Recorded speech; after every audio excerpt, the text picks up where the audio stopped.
First day in pads. You go through your 5-day acclimatization period. I don't know if it could be any warmer for the first 5 days, not just for one single day, but just the residual effect. It's been really hot out here for 5 days, and coming out here today in full pads, thought it was the most energy we had yet.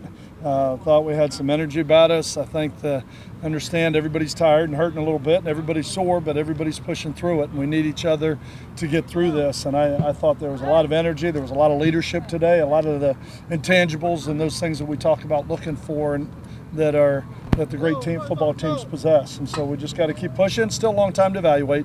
Way too early to evaluate, I'll say it that way. But really like the way they came out here and practiced today and the way they're pushing through the heat and kind of helping each other through it. Too early to evaluate. Is there anything you really gathered as far as any particular group or any our D-line has a chance to be pretty decent. I think our linebackers are the biggest surprise.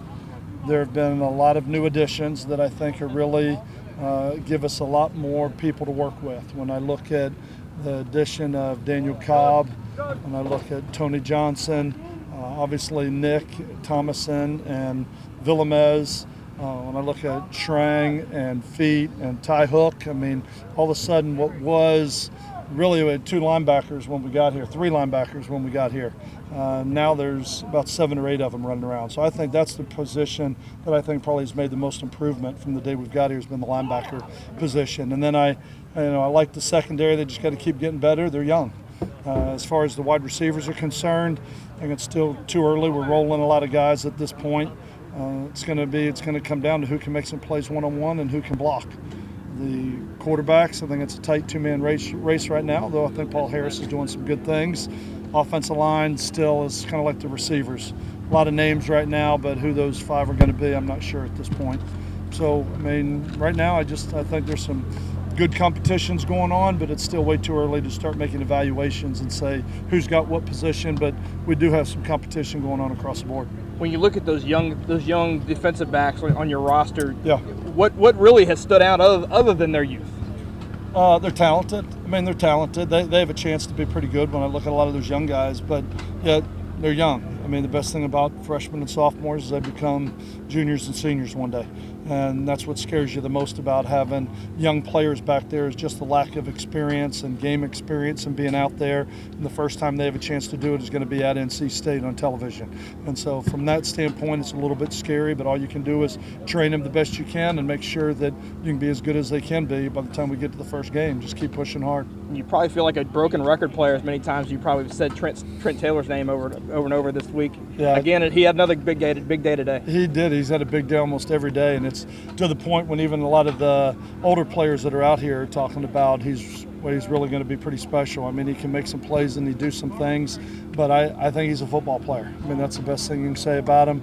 He's tough, he's physical, he runs great routes, he's got great little fundamentals, but I think he's got to catch the ball, he competes his tail off, he's got athleticism. So I think Trent has a chance to be a really good football player for us. And a guy that kind of got some new life when Eddie Johnson went down is Scott Cathcart.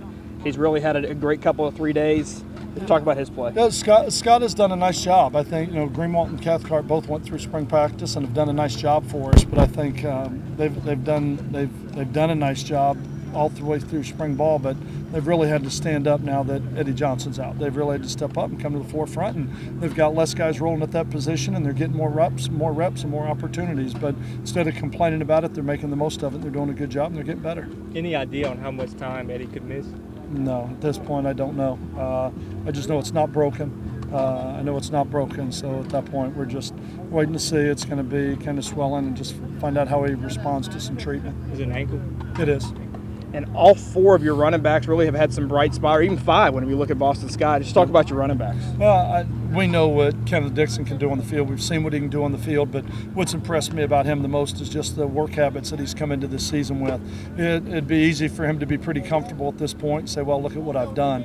But yet he's coming out here and working extremely hard.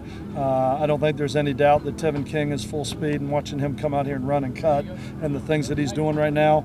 And I think Seats and Martin both have done a good job. And like you said, Scott, it's really nice to see him come out here, and he's been a great addition.